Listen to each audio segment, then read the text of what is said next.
How's it going? Welcome back to another episode of Diagnosing a Killer. I'm Kenna. I'm Coel. And we're going to get into it because I'm excited.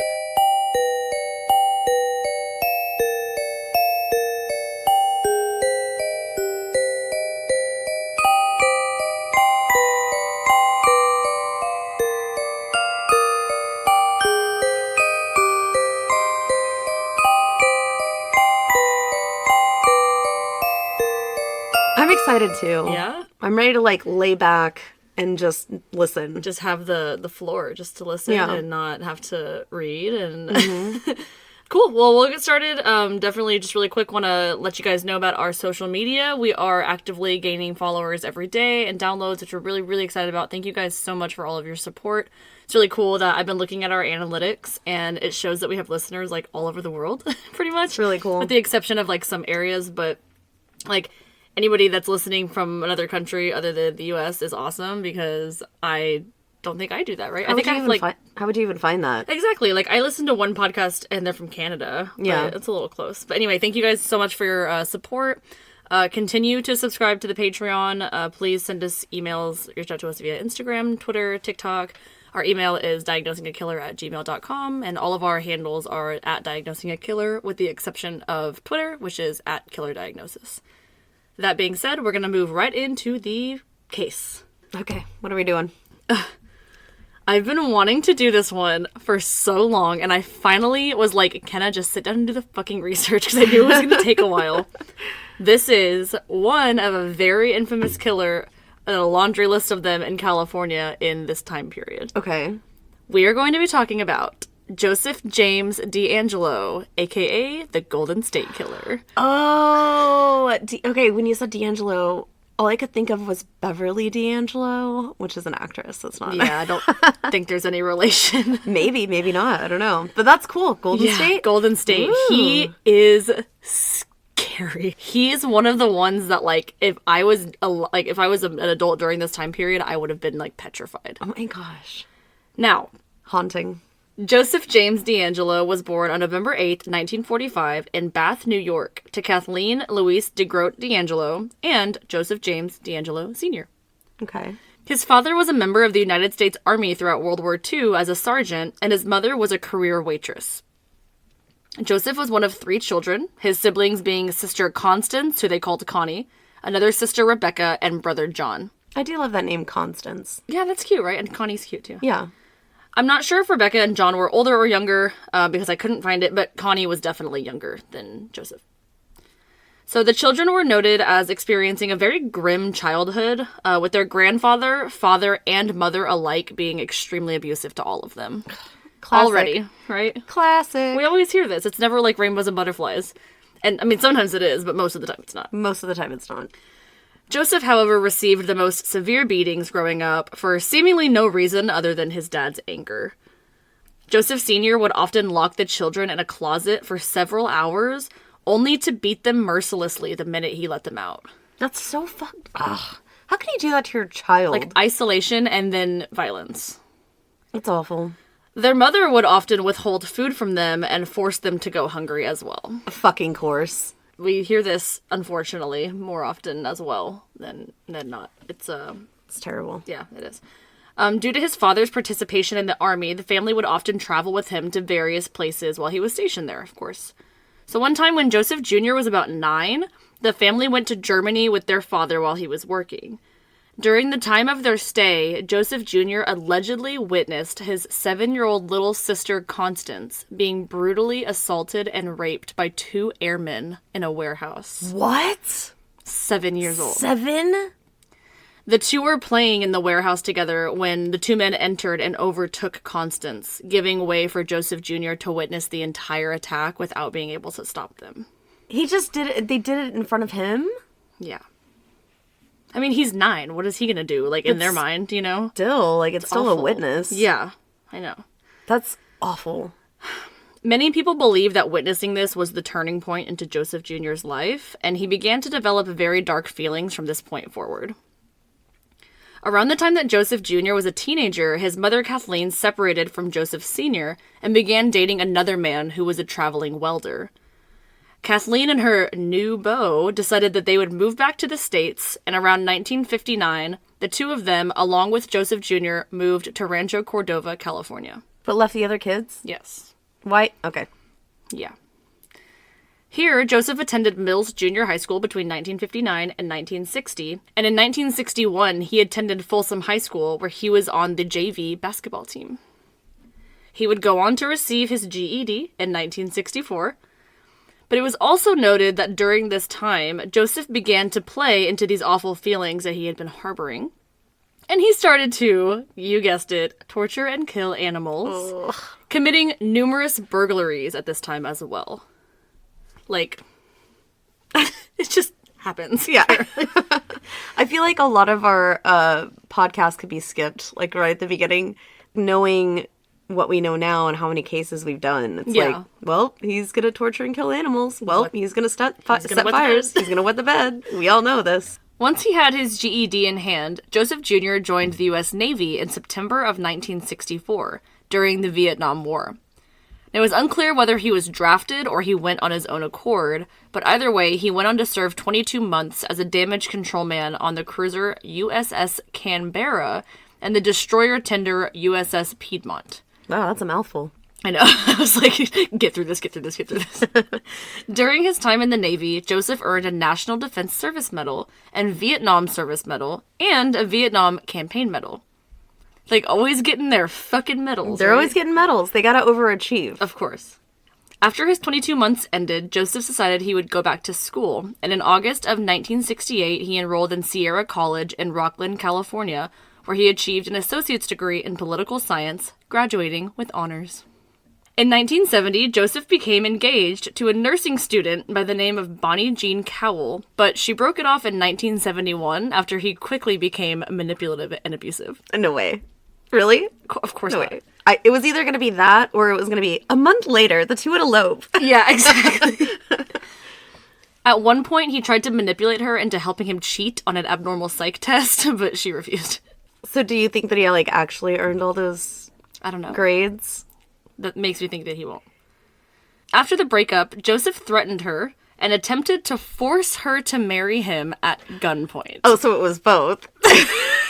Sorry, it was both. It was, I'm showing signs of abuse, or I'm gonna marry you, but in this case, it's both. It's both. Yeah, forcing somebody to marry you. Thankfully, Bonnie was able to get away from Joseph, and she did not speak to him ever again. Good. Clearly. After this, he then went on to attend Sacramento State University in 1971, where he earned a bachelor's degree in criminal justice in 1972. Cute. A neighbor was noted as saying about Joseph during this time that he was pleasant and clean-cut in his youth, and he also lost a part of a finger in the war. Like, pepper that in there. Just pepper that in there. He can't. Yeah. It's not a finger. Jesus. No Salt Bay for him. That's so... Ugh. What do you... That's so weird. I don't know. Like, I guess that gives him, like, extra credit. Character or something? Yeah. I don't know. It was probably a drunken accident. Joseph later took postgraduate courses and further police training at the College of Sequoias in Visalia, then completed a 32-week police internship at the police department in Roseville. In 1973, Joseph began dating a woman by the name of Sharon Marie Huddle, and the two quickly became married. Oh! There it is. Called it. Around the same time, he allegedly started working as either an intern or a volunteer at the Roseville Police Department, though the department apparently, quote, found no records of him ever having worked there when they were asked about it later. What the fuck? Well, he became, like, a criminal. They're like, I don't fucking know who that guy is. Yeah, I don't know. That's true. Burn it. Burn it. Bury the boy. Burn all of the documents. The same year, Joseph was hired by the Exeter, California Police Department, southeast of Fresno, where he worked until 1976. From May 1976 to August 1976, Joseph was a burglary unit police officer at Exeter, having relocated from Citrus Heights. But he was already burglarizing things when he was younger, right? He was the burglar, and now he's like a burglar police unit. That's like DEA agents that do fucking cocaine all day. Well, it's like so fucking weird. BTK, that he was like a security system installer, and then he like went to people's houses. Yeah, you know what I mean? He worked for ADT. Yeah. They even said about him, quote, DeAngelo believes that without law and order, there can be no government, And without a democratic government, there can be no freedom. Law enforcement is his career, he says, and his job is serving the community. Keep that in mind for later. Keep that in mind. Believe it or not, he's not that nice of a guy. Yeah. I'm assuming. He doesn't necessarily serve the community well. During the time he was working for Auburn, he decided to use his knowledge of criminal justice and police procedures for evil, like I said. Sure. He had been placed on the burglary division of this department and began investigating home invasions. His own. He's investigating his... No! No! It's like Dexter. Everything relates back to Dexter. He does not. Using the knowledge from these crime scenes, DeAngelo decided that he would begin his own series of home invasions, as these sparked his interest. Seriously, the first ever recorded burglary committed by DeAngelo occurred on March 19th, 1974, when a sum of $50 in coins was stolen from a piggy bank. A piggy bank? Swear to God. What did he just... Wait, he didn't steal the whole piggy bank? He stole out of the piggy bank and left the piggy bank. Yeah, like how much noise do you think that made? Like, he had to shake it, or he had to break it. Yeah, over the bed. Or you had to break it, which, no. Most of his activities at this time included breaking into houses, rifling through or vandalizing the possessions in the home, going through women's undergarments, and stealing low-value items while often ignoring higher-value items that were in plain sight. So he would steal, like, little things but leave, like, expensive things lying out. Yeah, he's probably, like, testing the waters, seeing what he can get away with, huh? Yeah. He would also frequently arrange or display items in the home. Multiple same-day ransackings were also occurring, including 12 separate incidents on November 30th, 1974. In one fucking day? 12? 12? Like, how much time do you have? I don't even think I know 12 people, like, where 12 people live, you know? Like, what the fuck? God, Jesus. He's ballsy, I'm telling you what. But I'm assuming that these people aren't home. Is he just, like, walking down the street and seeing who has a car in the driveway? Maybe. That's so weird. Just fucking ransacking. Like, who fucking cares? And they'll be like, what the fuck are you doing here? And be like, I'm investigating burglaries. Yeah, exactly. Clearly you've been burgled. You've been burgled and I am here to help.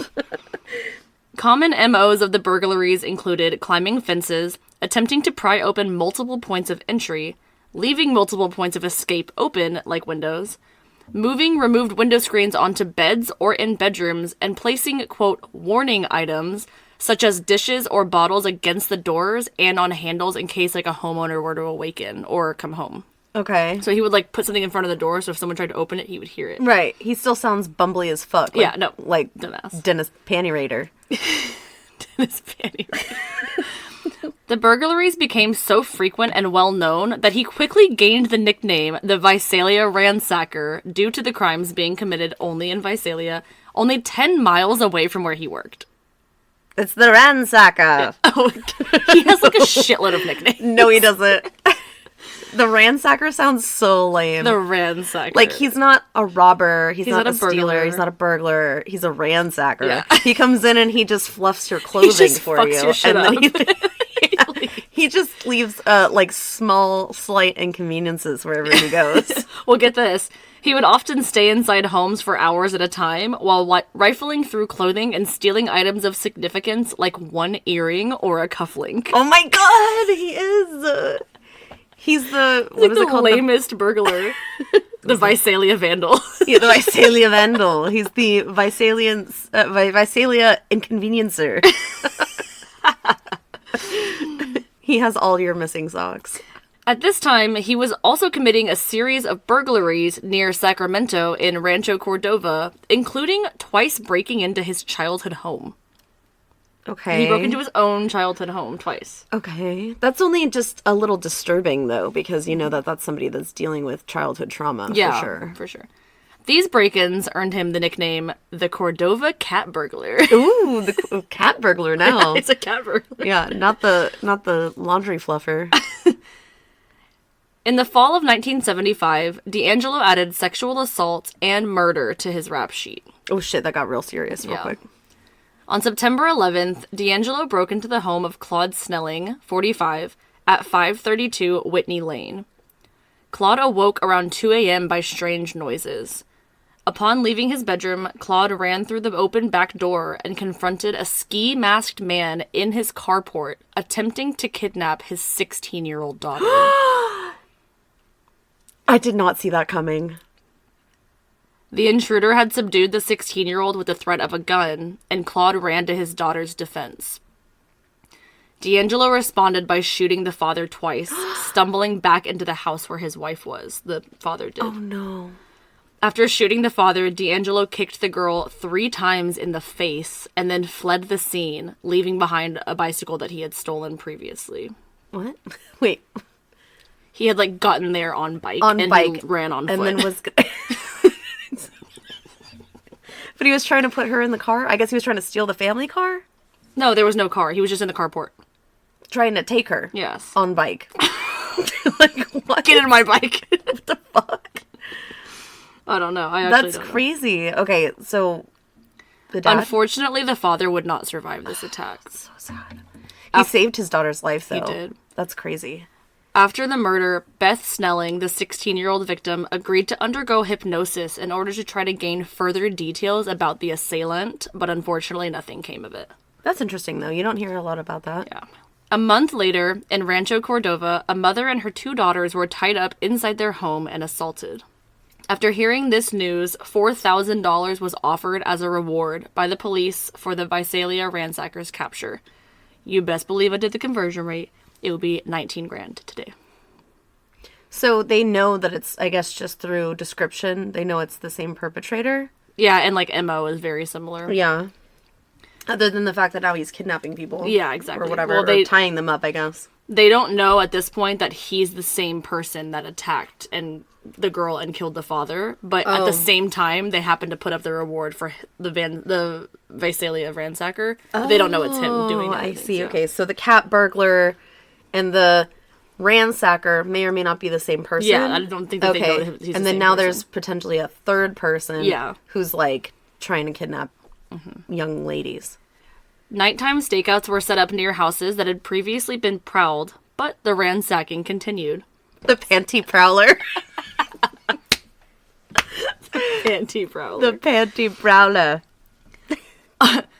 On December 12th, 1975, around 8:30 p.m., a masked man entered the backyard of a home at 1505 W. Kauai Avenue, where the ransacker had been reported to frequent. Oh. So he went to this house? Oh, just the area, not this house. Dumbass. Okay, because I was thinking the same house over and over again. Well, he broke into his own childhood home twice, so... Detective William McGowan happened to be on a stakeout inside the garage of this home and attempted to detain the man.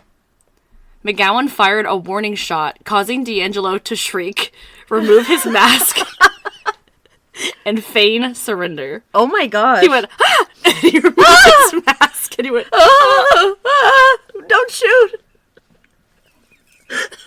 He's immediately it's just me, the panty prowler. Don't shoot. I'm just trying to talk to you about your car's extended warranty. Panty prowler. I don't mean you any harm. I'm just here to ransack. However, DeAngelo quickly began to run away instead of surrender and hopped the fence into 1501, pulling out a revolver in the process. He took a shot at McGowan, the bullet nearly missing his face and shattering his flashlight. He had his flashlight next to his face. Oh my god, that's terrifying. Nearby officers, of course, rushed to McGowan's aid, giving way for DeAngelo to escape. They just pull out that glack. Mm-hmm. Just pump a few into the air, like bah, bah, bah, bah, bah, bah. Like, what's his face? Like Son of Sam. Oh, yeah. Just running away. They were able to collect evidence such as shoe prints, dropped stolen items, and a sock full of coins. It was the 50 cents he stole from that other guy that one time. God, he's so dumb. When DeAngelo transferred to the Auburn Police Department in 1976, his crimes moved with him. Shocker. Shock. Around this time, the East Area rapist was terrorizing the Sacramento area. Sorry, fucking who? During the time, DeAngelo was so active as the East Area rapist that all of his crimes are not even listed online because there are too many to name. although it is known that he is implicated in at least 50 sexual assaults, The same guy? all of which he committed while working as a police officer. What? So he is a Visalia ransacker, He's the ransacker, the Cordova cat burglar, the cat and now burglar. he is the East Area rapist. the panty protector, and then the Panty the prowler. panty prowler, and He wasn't dubbed the panty prowler. That was you that named him that. yeah. I just gave him an extra one. It's not like he needs another one, but you know. Don't worry, there's more. So now this is the East Area rapist. Area rapist. So he committed these crimes after he moved.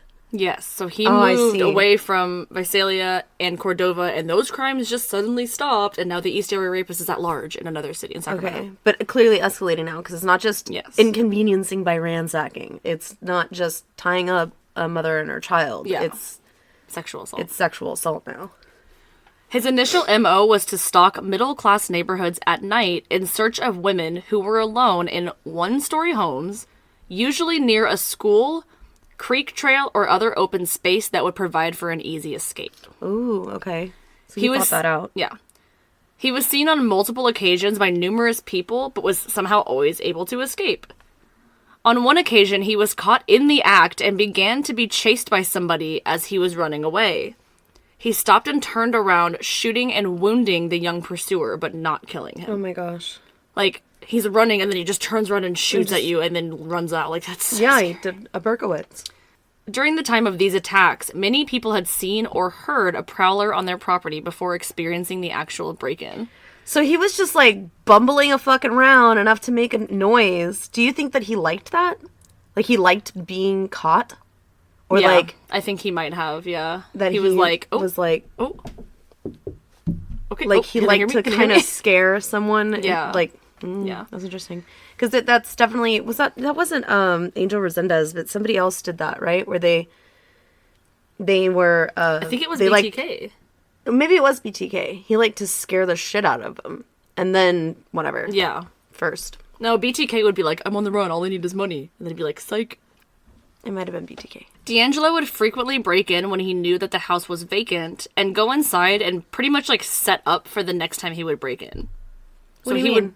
would break into someone's home, like figure out the layout of the house, like plant things in certain areas, and then he would leave and then he would come back with those things ready for him when the people were home. What? So he would like set up the house in order to like aid in his assault later? He would remove bullets from any gun that he found.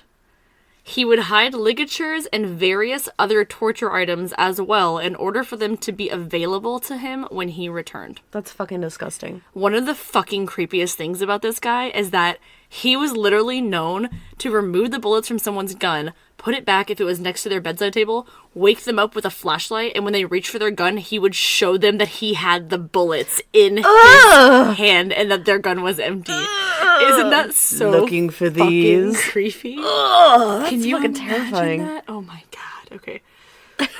Like literally, like that's why he scares me so That's so creepy. much. Yeah. I think it was Richard Ramirez that had removed bullets from Oh a yeah, I shotgun think or so something, too. I right? remember someone did. DeAngelo would also call future victims, sometimes for months in advance, in order to learn their routines, Like call their house? to see if they were home or not. Oh.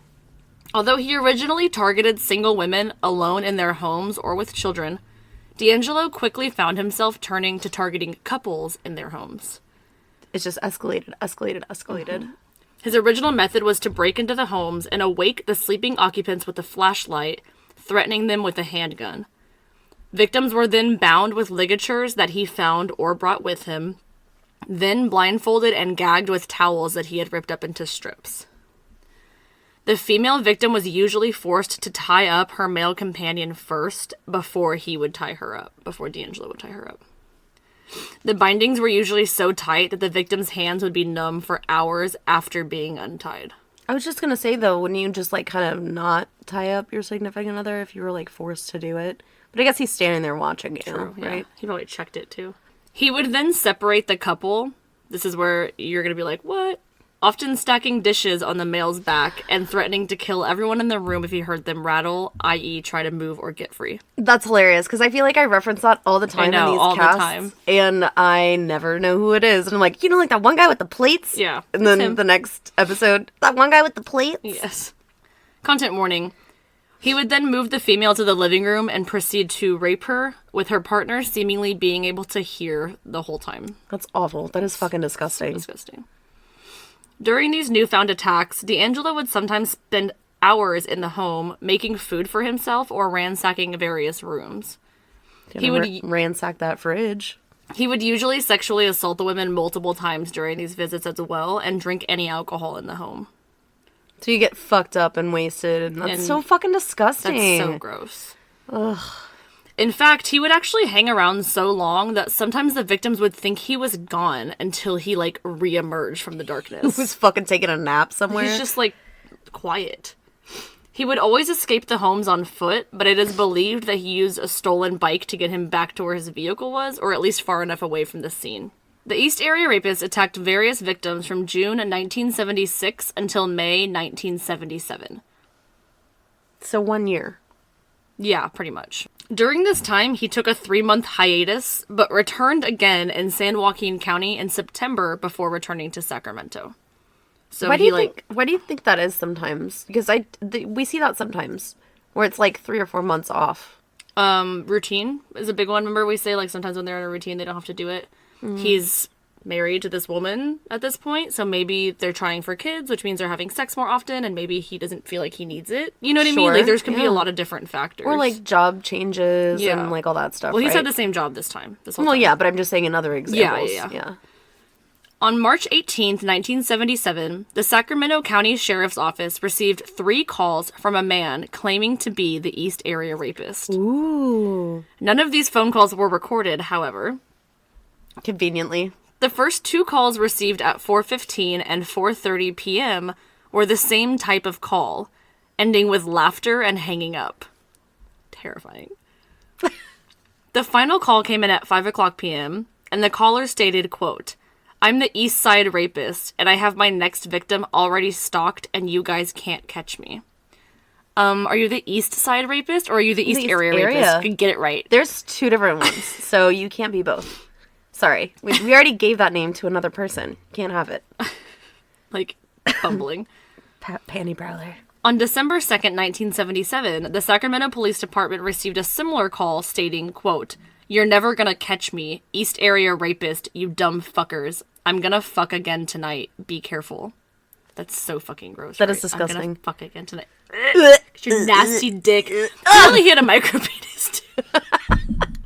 I think Jay Will said that too. He's like, I'm pretty sure he has a micro penis. I'm pretty sure, actually, Jay Will said that. Now that I think about it, I didn't put it in here, but I'm pretty sure he had a micro penis because I remember hearing a story about one time he raped this girl and she was a virgin and he didn't bust her fucking hymen because his dick is so small. Jay Will said the exact same thing. Okay, well, there you go. So it's true. It's true. If Jay Will says it, it's true. If Jay Will said it, it's fucking true. Oh, we have gross. the same birthday. Gross. Oh, really? Yeah. Happy birthday, Jay Will. Happy birthday. This call was recorded and later released to the public. However, his claims were legit each time, and after both sets of phone calls, new victims were attacked, just like he had said. On December 9th, 1977, a previous victim of DeAngelo's received a phone call that she claimed was her attacker. The caller was noted as saying, quote, "Merry Christmas, it's me again." The next day, on December 10th, Sacramento authorities received 2 identical phone calls, both stating, quote, "I'm going to hit tonight, Watt Avenue." You're fucking cool. I'm gonna hit tonight. I'm gonna hit tonight. I gotta hit. Both phone calls were recorded, and the caller was identified as the same person who placed the call on December 2nd. So, of course, police took this threat very seriously, considering his previous calls and claims, because he followed through. So they increased surveillance on Watt Avenue that night. It's called what Avenue? Watt. Oh, Watt. Yeah. I thought you were saying what avenue, guess which avenue. No. Oh, okay. Watt that Avenue. Makes sense. Like a light bulb. Like Watt. a bulb. Okay. Around 2:30 a.m., a masked man eluded officers after being seen bicycling on the Watt Avenue Bridge When spotted again at 4:30 a.m., DeAngelo ditched the stolen bike and fled on foot. Also in December of 77, someone claiming to be the East Area Rapist sent a poem, quote, "Excitement's Crave," to the Sacramento Bee, the Sacramento Mayor's Office, and TV station KVIE. The poem is as follows. Oh, God, I love these. Quote, "All those mortals surviving birth, upon facing maturity, take inventory of their worth to prevailing society. Choosing values becomes a task. Oneself must seek satisfaction. The selected route will unmask character when plans take action. Accepting some work to perform at fixed pay but promise for more is a recognized social norm, is as decorum seeking lore. Achieving while others lifting should be cause for deserving fame. Leisure tempts excitement seeking. What's right and expected seems tame. Quote, Jesse James has been seen by all, and, quote, Son of Sam has an author. Ooh. Others now feel temptation's call. Sacramento should make an offer. To make a movie of my life that will pay for my planned exile. Just now I'd like to add the wife of a mafia lord to my file.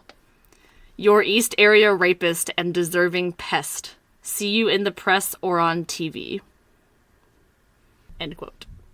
That is intense. Isn't that wild? Like, that is wild. I mean, I kind of hate that he, like, kind of used, well, duh, they usually use platforms to be seen, but it was like, oh, by the way, I'm really good at poetry. Like, kind of like it was good. Yeah. It was kind of good. It's kind of good. But so, Mafia's wife? He said, I'd like to add the wife of a mafia lord to my file. So maybe he's going to, like, rape him. I mean, he never did. He's going to try to find a mafioso wife. Well, maybe he did. I don't want to say he never did because he had so many victims. Yeah. But yeah. That's so weird. Wild. I'm like, but, like, why would you pick on the mafia? Like, you're asking right. for it. On January 2nd, 1978, DeAngelo's first ever rape victim from the past received a phone call from a man asking for someone named Ray. Later that night, the same person called once again, and the victim was able to identify him as her attacker. He stated during this call, quote, "Gonna kill you, gonna kill you, gonna kill you, bitch, bitch, bitch, bitch, fucking whore." And then he hung up. What? Jesus. Like, but he's a fucking poet. yeah. So he called his first victim. How did he get her number? I don't know. I mean, this is the 70s. Yeah. Fucking yellow pages or something. White pages. Yeah.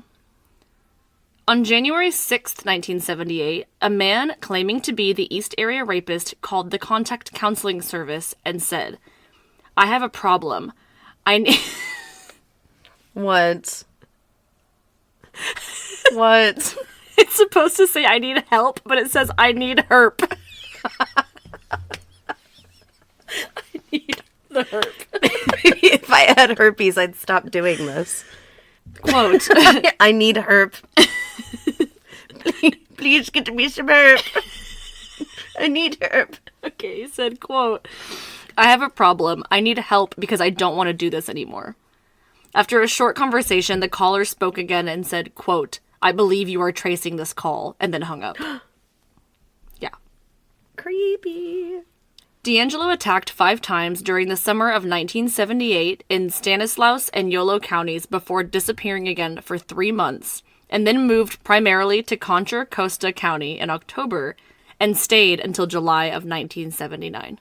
At this point in the investigation, the Visalia ransacker and the East Area Rapist were thought to be 2 different people. Mm-hmm.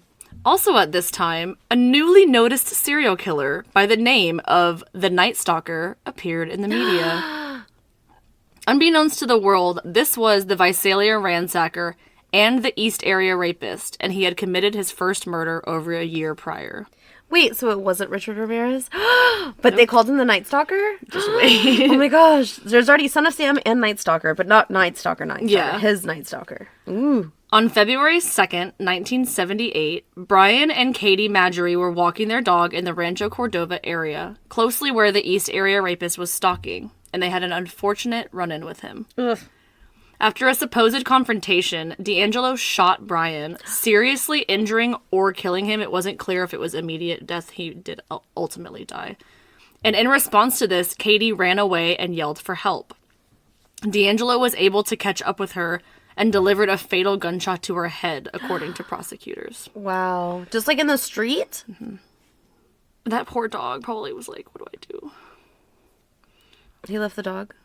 Didn't say that he did or didn't, but I feel I'm sure the dog ran off immediately with a loud noise like that.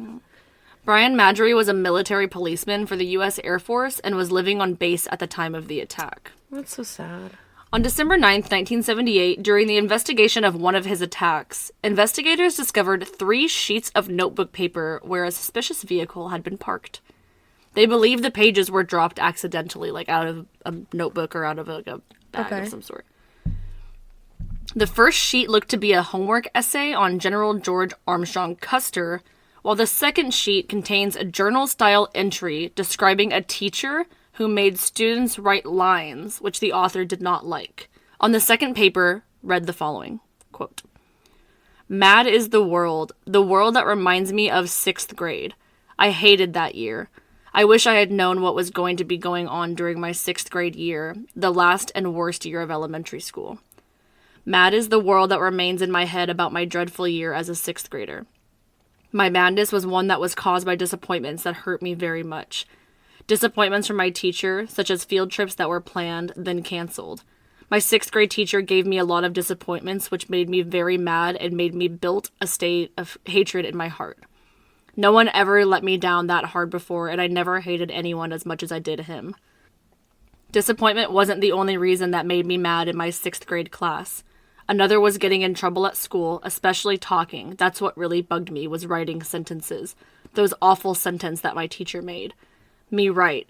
Hours and hours I'd sit and write 50, 100, 150 sentence day and night. I write those dreadful paragraphs, which embarrassed me more and more and made me ashamed of myself, which in turn, deep down inside, made me realize that writing sentence wasn't fair. It wasn't fair to make me suffer like that. It just wasn't fair to make me sit and write until my bones ached, until my hand felt every horrid pain that it ever had as I wrote. I got madder and madder until I cried. I cried because I was ashamed. I cried because I was disgusted. I cried because I was mad. And I cried for myself, kid who kept on having to write those Dane sentences. My angriness from 6th grade will scar my memory for life, and I will be ashamed for my 6th grade year forever." End quote. This was all on the back of one page? Yeah.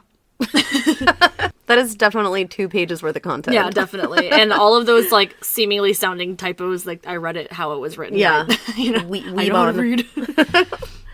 Weemon. On the last sheet, a hand-drawn map of what looks like a neighborhood with the word punishment written across the backside. So on the front was, like, remedial, like, not remedial, but, like, just basic information about nothingness. It was like an essay-style thing of, like, a military general or something. That's yeah, Custer. Yeah, and then it was that on the angry back thing about. No, there's 3 pages total. The second page was that angry note about his 6th grade teacher. Oh, I see. Yeah, but still, like, that's so weird. Yeah, definitely weird. But he's like a grown adult. Yeah. So like, why would he have like essay pages for like? I don't know. I think that he's like, or is he like, was he maybe trying to attempt to like put himself back in like a high school maybe setting, and that was like his essay paper, and then he wrote this because he's really into writing. He sent a poem to the police. It's so weird. Although investigators were unable to identify the area that was drawn, experts believe that it was a fantasy-like striking ground drawn by the perpetrator. After these attacks, DeAngelo continued to commit crimes as the East Area Rapist, attacking more than 20 women and couples until 1979. His last known attack that solely consisted of breaking and entering and rape was on July 5th, 1979, and after this attack, DeAngelo moved to Southern California, where his crimes escalated once again to murder. This fucking guy. It's really interesting, though, that, like, when he moves, it escalates, right? Mm-hmm. It's not like... I guess H.H. was kind of that way, too, though, right? Yeah. Like, he was just doing petty crimes or whatever, and then... Well, not petty crime. He was doing federal fraud. But, you know, But when he moved to Chicago, that's when he started murdering people. So that's interesting, like, That is location interesting. change like that. Maybe they think they can get away with it more if they move, you know? Yeah. He actually left his first trip without satisfaction as his victims had escaped.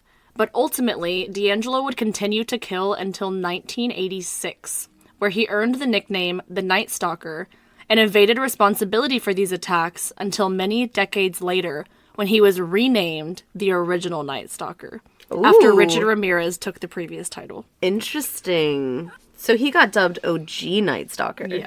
So, like, totally trumping Yeah. Richard Ramirez.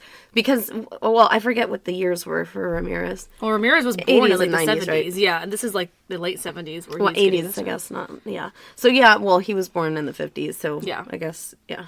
Just older in general. Yeah.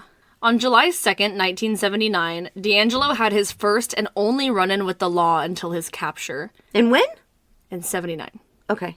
He was caught shoplifting a hammer and dog repellent, which was thought later to be able to assist with his other crimes, of Oh my course. god. Dog repellent? Yeah, it's He sad. did know Son of Sam.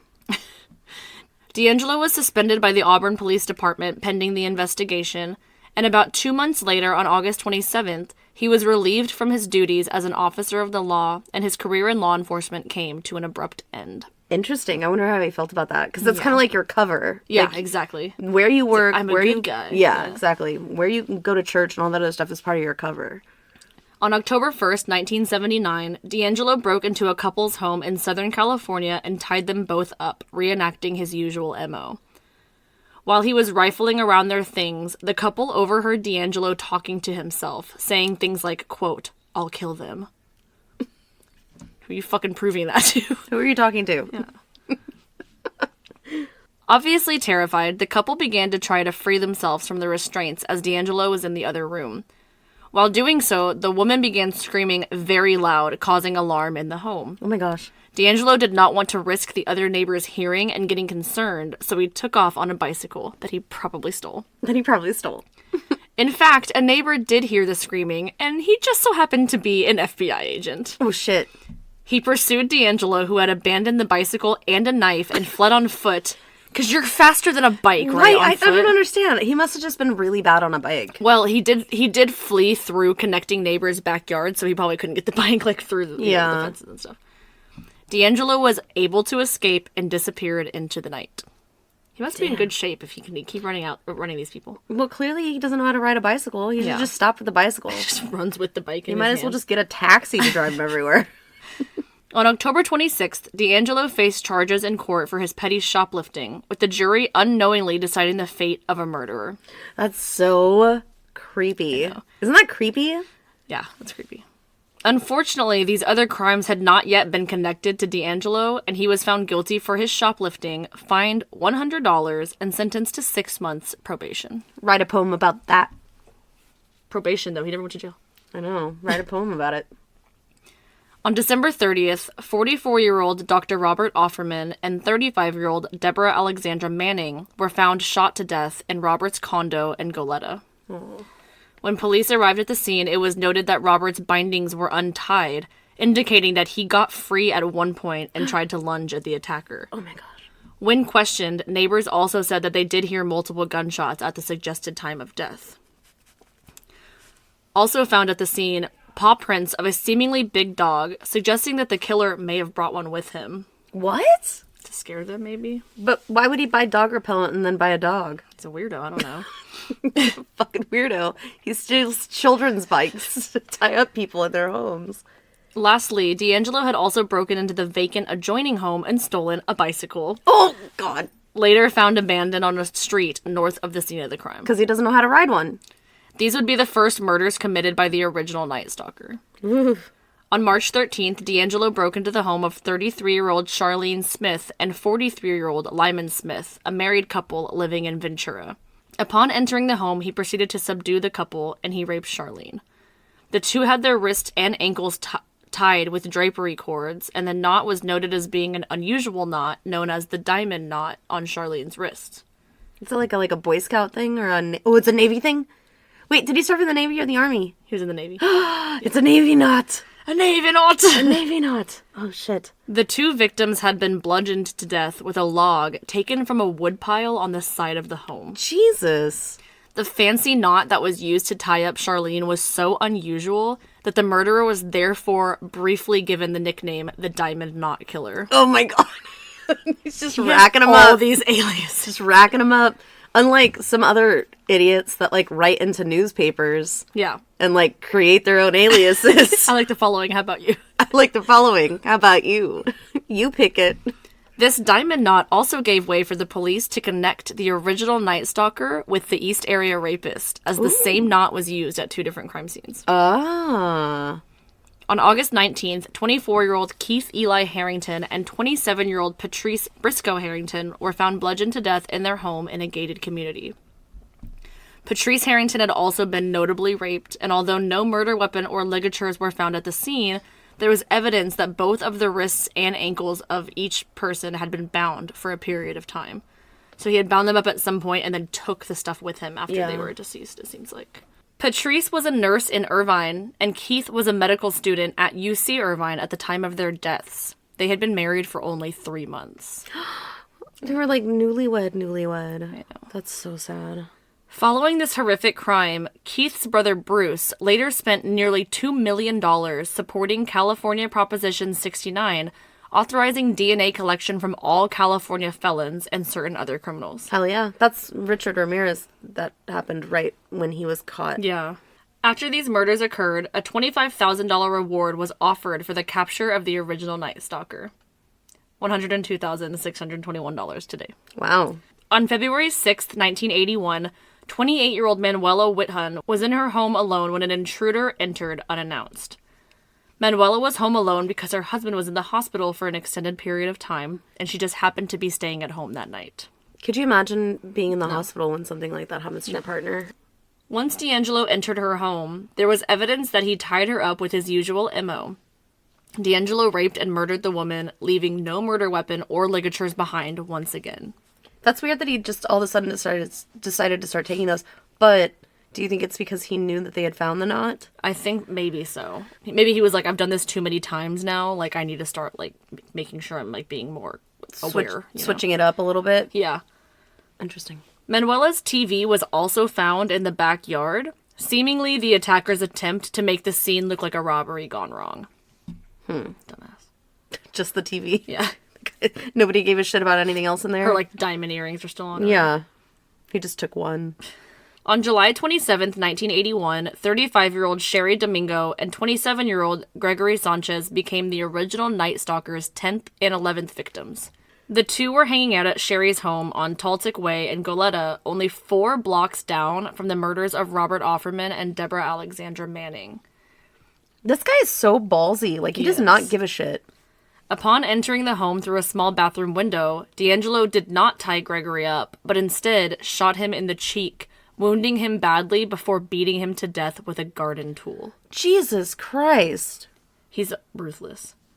It is thought by authorities that Gregory may have realized that the man he was dealing with was responsible for the previous 2 murders down the block, and he tried to tackle DeAngelo, causing him to be injured without being tied up first. Despite the gunshot to the face, no neighbors alerted authorities about any noise during this time. Wow. I would think I would be on high alert knowing there was just a murder down the street. After DeAngelo fatally wounded Gregory, he covered his face up with a pile of clothes pulled from the closet and moved on to his next target, Sherry. What was she doing this whole time? Oh, he tied her up. Sherry was tied up seemingly upon DeAngelo entering the home and was unfortunately raped and bludgeoned to death. Bruises were left on her wrists and ankles, but the restraints were not left at the crime scene once again. A piece of shipping twine was found near her bed, and fibers from an unknown source were scattered over her body. Fibers of an unknown source? Like, maybe, like, something off his clothing, or maybe, like, a piece of, like, something he used to, tie her hands up or something. Sure, yeah. After investigating the scene and based on evidence found, authorities believe that the perpetrator may have worked as a painter or in a similar job at the Cal Real Shopping Center. Why? I'm not sure. Just said after evidence was found. After some evidence, it must have been those fibers. Nothing panned out. Oh, I see. September of the same year, 1981, DeAngelo's first daughter was born. What? He's still with Sharon. The fuck, Sharon? Well, she doesn't know. In 1982, a previous victim of DeAngelo's received a call at her place of work, a Denny's restaurant. During this call, the rapist threatened to rape her again. Experts believed that DeAngelo happened to be a patron at the restaurant and recognized her, giving way for him to find out where she worked. Could you imagine, like this fucker knows who you are. Yeah. And you don't recognize him. Yeah. Because probably psychologically you've tried to block it out. Exactly. Or he had like a mask on or something. And then could you imagine the amount of damage he did by calling her? Yeah. I mean, just by hearing his voice, like, totally petrified her. That's fucking disgusting. This guy's evil. Yeah, he is. Like, no, he's one of the worst, in my opinion. On May 4th, 1986, 18-year-old Janelle Lisa Cruz was found after she was raped and bludgeoned to death in her home in Irvine. At the time of the attack, her family was on vacation in Mexico, and when they arrived home, they found the horrible scene. that is... Oh my god. I know. This fucking guy. A missing pipe wrench reported missing by Janelle's stepfather was thought to be the murder weapon. During the time of these multiple murders, police could not seem to agree on who they thought was the perpetrator, or even if the murders were committed by the same person. In 1991, a previous victim received a phone call from the perpetrator and spoke with him for 1 minute. She could hear a woman and children in the background, leading to speculation that Joseph James DeAngelo had a family. Remember Sharon? I just mentioned her. Yeah. The two were still married at this point. They had married in 1973, and Sharon actually became a divorce attorney in 1982, which is kind of funny. DeAngelo managed to keep his private life a secret from his entire family, having their second daughter in November of 1986 and his third in May of 1989, until him and Sharon separated in 1991. But it wasn't because of his actions, and it wouldn't be until many years later that the divorce was actually filed by Sharon. What? It wasn't clear why the two separated, but the phone calls to previous victims also ended around the same time that they split. They split up. But she didn't leave him because she found anything out, seemingly. I find that interesting that she's a divorce attorney. Yeah. And I guess maybe it's just because she sees so many relationships that are decimated that maybe it made her appreciate... Made it make sense. Like, appreciate what she has at home, maybe, or something. Yeah. And try to, like, put up with more bullshit. Yeah. During this time as well, I told you that DeAngelo was no longer working in law enforcement, and instead he had gotten a job working as a truck mechanic for Save Mart Supermarket Distribution Center in Roseville. So maybe that's where the evidence or it's kind of a similar gig to painting or whatever. There's actually a huge gap in his reported life between 1990 and 2017. Although he was arrested once in 1996 for failing to pay for gas, but the charge was dismissed. He wasn't doing anything? Mm-mm. He wasn't raping or murdering or rummaging Not that we know of. What the fuck? Prowling. Prowling? Panty prowler? DeAngelo's brother-in-law later claimed that DeAngelo would casually bring up the East Area rapist in conversation around the time of the original crimes. You remember that? That was crazy. What a crazy time. Does anyone want to talk about that East Area rapist that's at large? Remember that guy?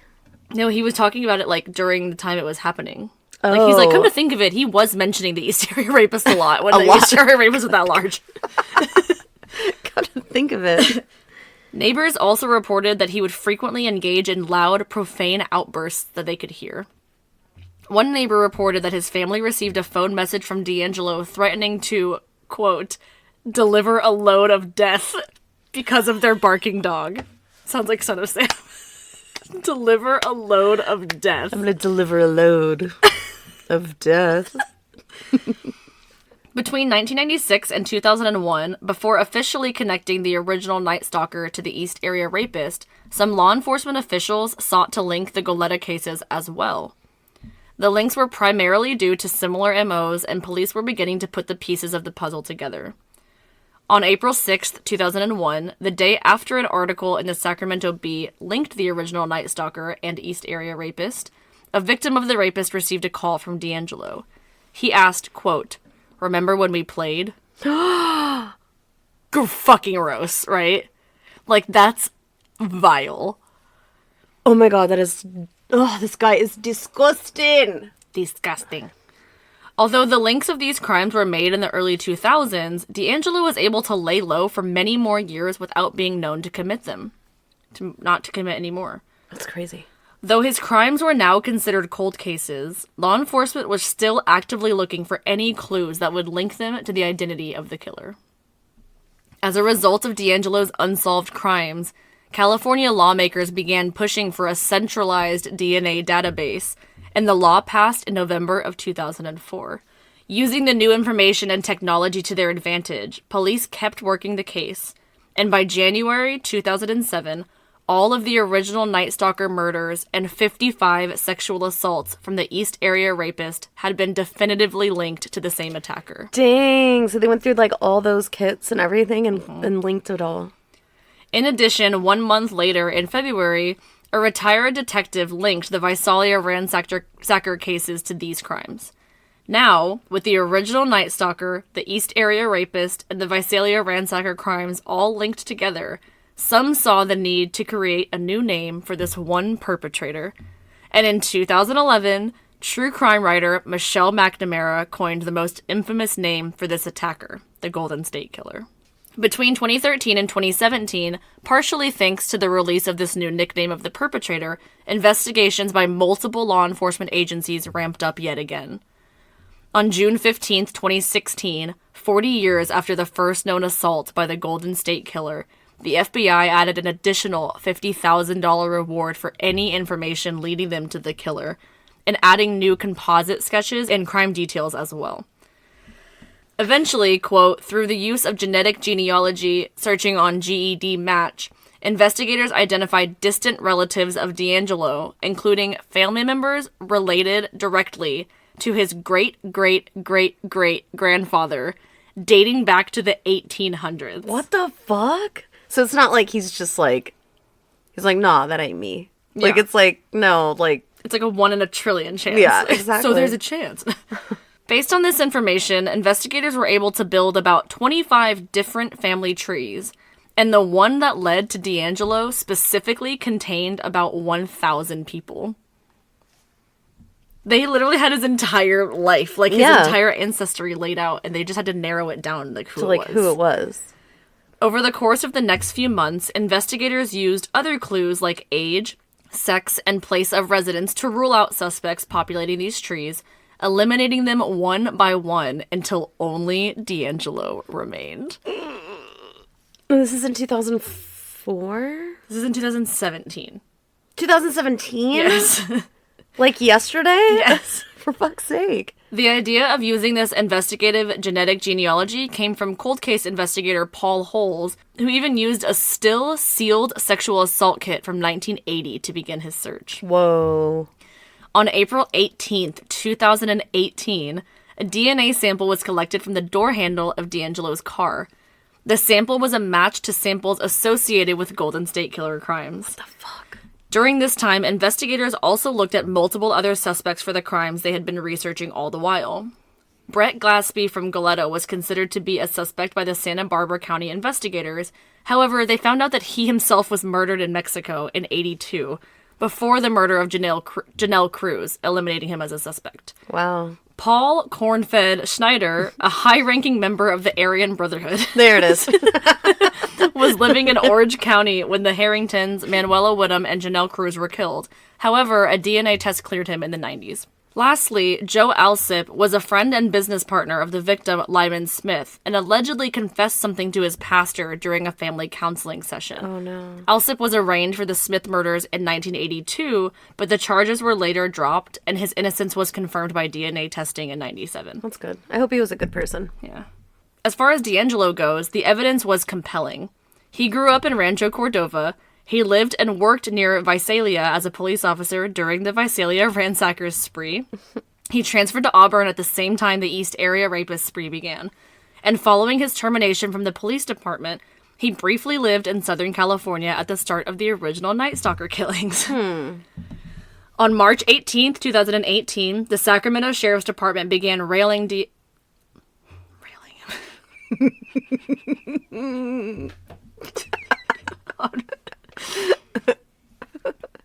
the Sacramento Sheriff's Department began tailing DeAngelo, now 72 years old. Oh my gosh. They noticed that he had a particularly active lifestyle. Yard work, fishing, motorcycle riding, etc. He's upgraded from bicycles.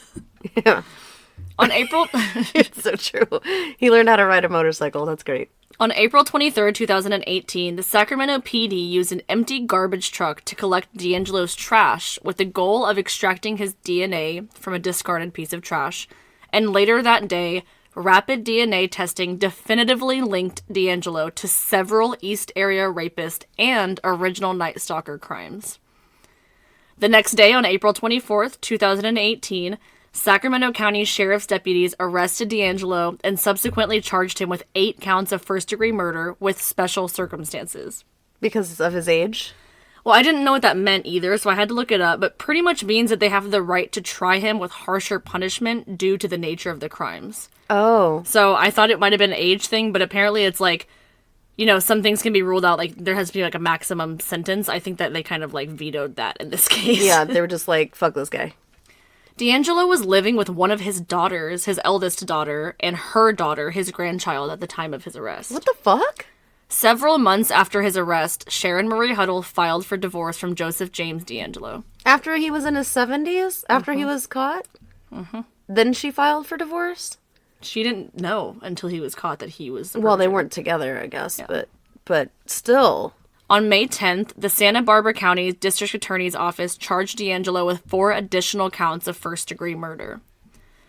Although DeAngelo was seen being very active in the entire month he was being tailed, as soon as he entered the police station, he began this persona of a feeble old man, seemingly with dementia, an act he would keep up throughout his entire trial. So he's like in a wheelchair. He's with, all like, decrepit now. All he's of a got sudden. like the IV and the oxygen tank and the. Yeah. They did that with Durst too. Durst Yeah, was like, oh, he's just this old man. When he was being interviewed for that HBO special, The Jinx, he seemed fine and he seemed healthy and he seemed, you know, radiant even at certain points until he started burping, which was really awkward. Yeah. But then after that, because he was free then, but as soon as he went to trial, he was this old man who couldn't remember anything. And... It's really funny that you just brought him up because of what I'm going to say next. What? At one point, while alone in an interrogation room, DeAngelo was overheard talking to himself. Oh my god. Similarly to Robert Durst. Oh my god. He said, quote, "I did all that. I didn't have the strength to push him out. He made me. He went with me. It was like... in my head. I mean, he's a part of me. I didn't want to do those things. I pushed Jerry out and had a happy life. I did all of those things. I've destroyed all their lives, so now I gotta pay the price." Who's Jerry? This was the first of many times that DeAngelo claimed to have been overcome by a force or a personality named Jerry that was the real perpetrator of the crimes. Not me. I just look like him. He's trying to play like he has dissociative identity disorder, apparently. Yeah. Well, maybe Jerry's the one that can ride the bike. Maybe. Well, And then he snaps out of it. and then a force that just supposedly stopped having control in 1986 when he stopped killing. Yeah. That doesn't make any sense. When he probably didn't get any real psychiatric help. Yeah. Not that you need psychiatric help when you have DID. I'm just saying. Yeah. That in his mind, because he's claiming it. You know what I mean? 7 survivors of DeAngelo's crimes assisted in his sentencing by picking him out of a lineup in which all 7 chose a photo of him without a doubt in their minds. Hell yeah. All in all, DeAngelo was charged with 13 counts of murder and 13 counts of kidnapping. Unfortunately, he could not be charged for his sexual assaults or burglaries due to the statute of limitations being passed. It's fucking bullshit. I'm sorry. That's such bullshit. If you have evidence, it shouldn't matter. It shouldn't matter. It's the same shit like OJ. It was like statute of limitations. So for listeners that don't know what that is, a statute of limitations is the maximum amount of time that can pass before a person can no longer be charged with that crime. For sexual assault in 2018, I think it was 10 years unless it was committed on a child. And then there's no limitation. Yeah. So he was arraigned in 2018, so unfortunately he wasn't able to. I think domestic violence was 7. Well, there's a lot that, like, don't have a statute of, like, murder, of course. Yeah. Like, you can always get charged with that. Like, Yeah. clearly 40 years later, right? I missed my mark a long time ago. DeAngelo was arraigned in Sacramento on August 23rd, 2018. In November, prosecutors from 6 involved counties collectively estimated that the case could cost taxpayers $20 million and last 10 years. Jesus. About 8 months later, in a court proceeding on April 10th, 2019, prosecutors announced that they would seek the death penalty, and the judge ruled that cameras would be allowed inside the courtroom during the trial. LOL. Almost another year went by, and on March 4th, 2020, DeAngelo offered to plead guilty as long as the death penalty were taken off the table. What does he fucking care? I fucking hate that shit. Murderers that are terrified to die. Yeah. That makes no sense in my mind. Fucking assholes. This plea was not accepted at the time, but in June 2020, news reports stated that an agreement had been reached for DeAngelo to be spared a death sentence in exchange for pleading guilty. Oh, I bet he used his fucking kids, too. I bet he was like, I have children and grandchildren that, like, I need to be alive for. Seriously. On June 29th, 2020, Joseph James DeAngelo pleaded guilty to 13 counts of first-degree murder and special circumstances, as well as 13 counts of kidnapping, and other various charges totaling 88 altogether. Oh, shit. He also admitted to being the original Night Stalker, the East Area Rapist, the Visalia Ransacker, and the Cordova Cat Burglar. And the Panty Prowler. And the Panty Prowler. From August 18th to August 20th, 2020, DeAngelo was confronted in court by rape survivors, their relatives, and the relatives of those whom he had killed. If you see photos from this hearing, he's in a wheelchair, he's all decrepit, and he has a mask on, and he's all fucking falling apart. He looks really fucking creepy. Like the Crypt Keeper? Yeah. Jane Carson Sandler, who was raped in 1976 while home with her son, told the court, quote, "I was frozen in fear beyond description. My attention was not on the rape, but fully on where did you put my son when you removed him from the bed? Where did you put him and what were you going to do with him?" Jane also stated that now, decades later, scars from her attack still remain, and seeing a ski mask or hearing someone yell, quote, "shut up," will forever cause her anxiety. She ended by saying, quote, "My comfort at those times is remembering that you are finally going to prison and will remain there until you die." DeAngelo offered a brief apology after hearing the victim's statements, which I don't think they should be allowed to do, but whatever, and responded with, quote, "I've listened to all of your statements, each one of them, and I'm truly sorry to everyone I've hurt." Joseph James DeAngelo Jr. was sentenced to the maximum penalty the court could impose, 11 consecutive life sentences for murder, plus one additional life sentence for the kidnapping charges, and an additional 8 years for the weapons charges. Never gonna make it.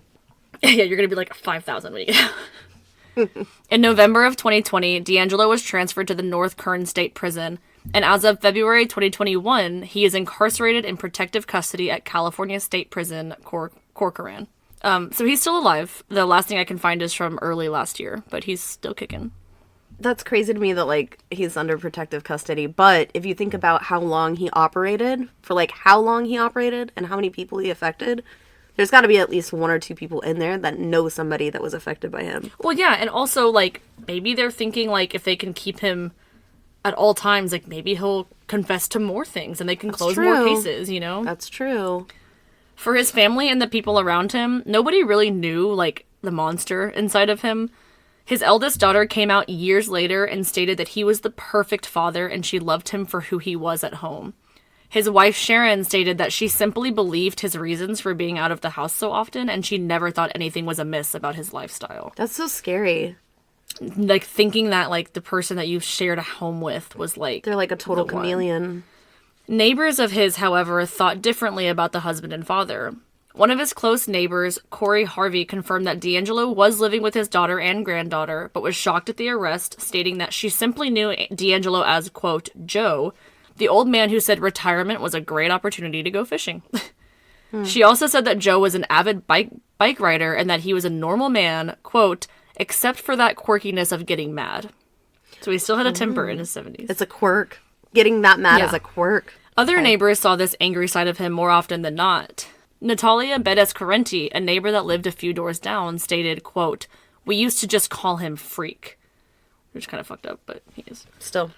She continued, quote, "He used to have these temper tantrums, not at anybody, just his self-frustration." He would just yell at himself, I guess. Well, he has a habit of talking to himself, so that kind of makes sense. A third neighbor... neighbor... This is how long we've been talking about this goddamn case. Eddie Vernon said that he once saw DeAngelo prowling on his property, stating about him, quote, "I had the creeps about this guy for a long time." I think everybody likes to say that, though. Oh, I had a feeling about him. I knew the whole time. Yeah. It's like, bitch, why didn't you do anything, though? Michelle McNamara wrote online and for the Los Angeles Magazine about the Golden State Killer. If you don't remember, she was the one that dubbed the nickname. And she suggested that he would ultimately be caught due to the DNA advancements that we have. Her writings also brought attention to more unsolved crimes, and she made her investigative journey very public by announcing the writing of a book entitled, quote, "I'll Be Gone in the Dark." I actually own that book, if you want to read it. Unfortunately, McNamara suffered a fatal overdose in 2016 before she was able to identify the Golden State Killer. After she passed, her husband, Patton Oswalt, I'm not sure if anyone else knows, I know you know, Patton Oswalt oversaw the completion of her book, and it became a bestseller after it was published in February 2018. That's, like, really sweet that he, that is really sweet. Took her story and... Clearly loved her a lot, and you can see that in, like, every interview. Mm-hmm. When it comes to Joseph James DeAngelo Jr., there are many different thoughts about the state of his mental health. Some people think that he's a sociopath, a psychopath, that he has antisocial personality disorder, or even borderline personality disorder, but the truth is he was never officially diagnosed with anything. Probably because of a lack of caring on his, parents' part, but there are other things that counteract the idea that DeAngelo was a psychopath or sociopath. His remorse. Now, he didn't seem very remorseful in the court, but get this. Beginning in mid-1977, the survivors of his heinous crimes came forward with information about their attacker. They would say that he was overheard crying and muttering things to himself after he would attack them, saying things like, quote, "Mommy, I don't want to do this." There's also a reported call that he made in 1978, again, to the counseling service where he asked for help. Another clue to his true sense of self is the fact that he had a family, which is not surprising in itself since others have had families. However, they were completely adamant that he was not only a good husband and father, but a great one. In fact, again, his eldest daughter advocated for him, writing a 5-page letter to the court after his arrest, suggesting that he was absolutely not responsible for these crimes, and he was an amazing person. So my point is that psychopaths and sociopaths can fake a lot of emotions, but it's hard to fake these ones that we've seen, like, in these examples. That is really interesting, about first of all, the Norman Bates shit, like, "Mommy, I don't want to do this," like, kind of shit. Yeah. But it does show, I guess, some type of a level of, like the fact that he was connected to that, even if it was his childhood, like, he broke into his childhood home. Clearly, he's able to remain in a space where he's connecting with, like, that inner child, or, like, something that he's like mourning or something, you know what I mean? Yeah. So, like, he's connected to something. He clearly cares about something enough to do that, right? And then to be a good father. I mean, what a fucking identity crisis his daughter must be going through. Yeah. To try to, like, connect this. Like, does she still think he's innocent? Or does she now finally accept that he's the one? Like... And, like, what made him just, like, buckle down and, like... Not do anything. Because clearly he was living, I guess, separated from his wife, which meant that he probably had his daughters some of the time. Yeah. But is it that because his daughters, like, had gotten older, he didn't want them to get suspicious? Well, I don't know. So then he kind of stopped? He had also gotten away with it for so long, and he did so many crimes. Maybe he was like, shit, I might as well quit while I'm ahead and, like, just fucking live out my retirement and not potentially get caught and put in jail. That's true. You know? Yeah. He just wasn't expecting DNA to come well, the way it was. That's true.